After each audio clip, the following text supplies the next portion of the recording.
Praise the lord. దేవునికి మహిమ కలుగును గాక. దేవుని వాక్యాన్ని చదువుకుందాం. హబక్కూకు రాసినటువంటి గ్రంథం 3వ అధ్యాయం 17వ వచనం. అంజూరపు చెట్లు పూయకుండినను, ద్రాక్ష చెట్లు ఫలింపకపోయినను, ఒలీవ చెట్లు కాపులేకయుండినను, చేనులోని పైరు పంటకు రాకపోయినను, గొర్రెలు దొడ్డిలో లేకపోయినను, పొలములో పశువులు లేకపోయినను, నేను యెహోవా యందు ఆనందించెదను. నా రక్షణకర్త అయిన నా దేవుని యందు నేను సంతోషించెదను. ప్రభువు యెహోవాయే నాకు బలము. ఆయన నా కాళ్లను లేడి కాళ్ల వలె చేయును. ఉన్నత స్థలముల మీద ఆయన నన్ను నడవ చేయును. దేవునికి స్తోత్రం కలుగును గాక. ఈ మాటలు చాలా చక్కగా హబక్కూకు మాట్లాడుతున్నట్లుగా మనం చూస్తున్నాం. హబక్కూకు గ్రంథమే. హబక్కూకు గ్రంథంలో ఆయన చాలా బాధతో మాట్లాడుచున్నాడు. చాలా బాధతో మాట్లాడుతున్నాడు. దేవునితో సంభాషిస్తుంటున్నాడు, ప్రశ్నిస్తుంటున్నాడు. ఆయన అన్యాయాలను దేవుని దగ్గర చూసి అడుగుతున్నాడు.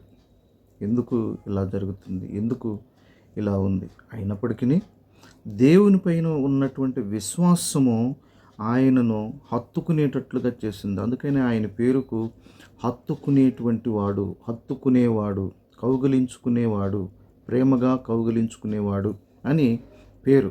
దేవునికి స్తోత్రం.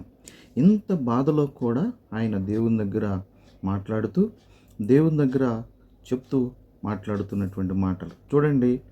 బాధకు భాష తెలుసు, భాషకు అర్థం తెలుసు, అర్థం మనసుకు తెలుసు, మనసుకు మార్గం తెలుసు, ఆ మార్గం యేసు అని తెలుసు. ఆ యేసే నీ బాధకు జవాబు అని తెలుసు.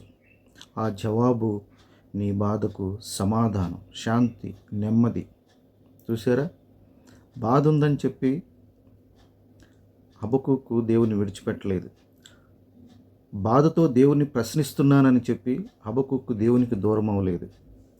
బాధ ఉందని చెప్పి హబక్కూకు విశ్వాసం నుండి తొలగిపోలేదు. చివరికి ఆ బాధను తగిన సమయమందు దేవుడు తీరుస్తాడు, దేవుడు జవాబిస్తాడు, దేవుడు సమాధానం ఇస్తాడు, దేవుడు మార్గాన్ని చూపిస్తాడు, దేవుడు తగిన సమయంలో వాటన్నిటికీ ఒక సమరూపమైనటువంటి అర్థాన్ని ఇస్తాడు అని ఎరిగి దేవుణ్ణి హత్తుకున్నాడు. దేవునికి స్తోత్రం కలుగును గాక. ఎంత గొప్ప విషయం, ఎంత గొప్ప. మనమైతే ఏం చేస్తుంటాం? బాధ వచ్చిందని చెప్పి విశ్వాసం నుండి తొలగిపోతాం. బాధ వచ్చిందని చెప్పి ప్రభువుని నిందించటం మొదలు పెడతాం. బాధ కలిగిందని చెప్పి ప్రభువుకి మనం సహవాసానికి మనం తెగతింపులు చేసుకుంటాం. చూడండి, హబక్కూకు హత్తుకుంటున్నాడు. హబక్కూకు ఏమని, ఎందుకో తెలుసా? అంజూరపు చెట్లు పూయకుండినను, ద్రాక్ష చెట్లు ఫలింపకపోయినను, ఒలీవ చెట్లు కాపు లేకయుండినను, చేనులోని పైరు పంటకు రాకపోయినను, గొర్రెలు దొడ్డిలో లేకపోయినను, శాలలో పశువులు లేకపోయినా, నేను యెహోవా యందు ఆనందిస్తా. దేవునికి స్తోత్రం కలిగిన. దేవుని యందు ఆనందించేటువంటి హృదయము మనల్ని విశ్వాసం నుండి తప్పించదు.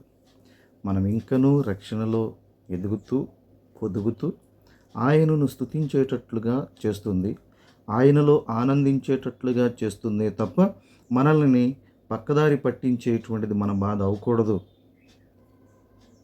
కాబట్టి ప్రియమైనటువంటి దేవుని బిడ్డలారా, ఏమున్నా ఏం లేకపోయినా ప్రభువునందు ఆనందించేటువంటి హృదయము ఎప్పటికీ నీరసిల్లదు. ప్రభు కోసము, ఆయన రక్షణ కోసము ఆయన స్తుతించేటువంటి బిడ్డలుగా చేస్తుంది. దేవుడు అట్టి కృప మనకి ఇచ్చినందుకు మనం దేవుని స్తుతిద్దాం. దేవుడి గొప్ప మాటలు మన వినికిడిలో ఆశీర్వదించి బలపరచునుగాక. తండ్రి, నీకు స్తోత్రాలు. ఈ సమయంలో హబక్కూకు ఆనందించినట్లుగా, హబక్కూకు సంతోషించినట్లుగా మేము కూడా చివరికి నిన్ను హత్తుకునేటువంటి రీతిగా మా హృదయాలను బలపరచమని వేడుకుంటూ యేసు నామములో ప్రార్థిస్తున్నాం తండ్రి. Amen, amen.